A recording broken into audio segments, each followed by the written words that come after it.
L'Université du Burundi, à travers le SNOB, a lancé la nouvelle campagne de formation le mardi 8 août 2023 au campus Rohero autour des pôles thématiques suivantes: Farmers Business Games, Micro Business Games et éducation financière. Le doyen de l'Institut supérieur de commerce et conseiller technique du SNOB, Dr Richard Ndaishimiye, a précisé l'objectif de la campagne ainsi que les résultats attendus au terme de ces formations. L'objectif principal, c'est de renforcer les compétences de la communauté universitaire Rumuri dans le domaine entrepreneurial. Nous avons l'idée que le domaine de l'entrepreneuriat constitue une opportunité pour le développement de la nation en entière de manière générale, mais aussi le développement de nos lauréats, de nos étudiants, du staff de l'Université du Burundi. Voilà pourquoi nous avons organisé cette nouvelle campagne de formation en business games et éducation financière. Alors nous pensons qu'à l'issue de ces formations, il y aura beaucoup d'impact sur les activités des bénéficiaires. Premièrement, nous pensons que les bénéficiaires vont renforcer leurs compétences en termes de gestion de leurs entreprises, parce que plus de 70, voire même 80% des participants à ces formations disposent d'une activité génératrice de revenus et d'autres appartiennent dans des organes dirigeants des coopératives ou appartiennent même dans des coopératives. Ça, c'est un atout majeur, et l'impact premier qui va sortir de ces formations, c'est que les compétences des participants vont être renforcées en esprit entrepreneurial et managérial au niveau de leurs organisations.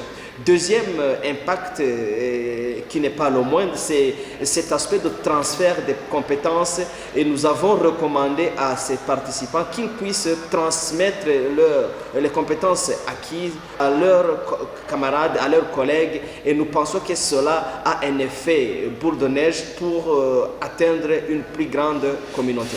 Par ailleurs, le SNOB fera toujours un accompagnement des bénéficiaires de ces formations dans la recherche des financements de leur entreprise.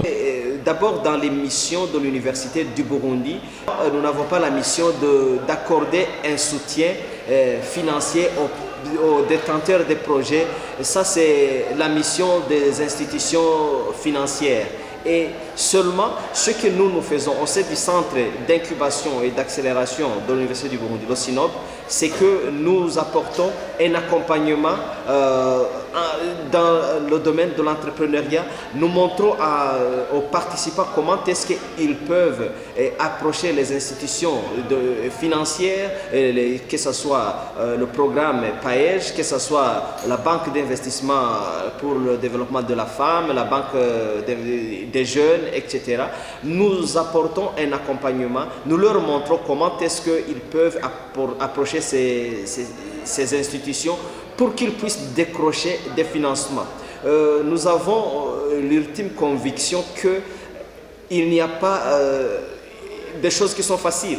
Nous ne voulons pas que les participants puissent penser que l'obtention d'un financement, c'est quelque chose de léger, quelque chose de facile. Il faut plus d'efforts, fournir beaucoup d'efforts pour qu'ils puissent décrocher ces financements. Et c'est ce que nous faisons en leur donnant, d'une part, ces formations, mais aussi, d'autre part, c'est un accompagnement avec des rencontres qu'on organise entre les acteurs académiques, le staff académique de l'Université du Burundi et les différentes institutions financières. Ici, nous allons citer le PAEJ et la BIJ, deux banques et le programme avec qui nous avons déjà travaillé, avec qui nous avons déjà organisé des ateliers d'échange pour le renforcement mutuel entre nos deux institutions. Signalons que le recteur de l'Université du Burundi a fait un déplacement au campus Rohero pour s'enquérir du déroulement de ces formations.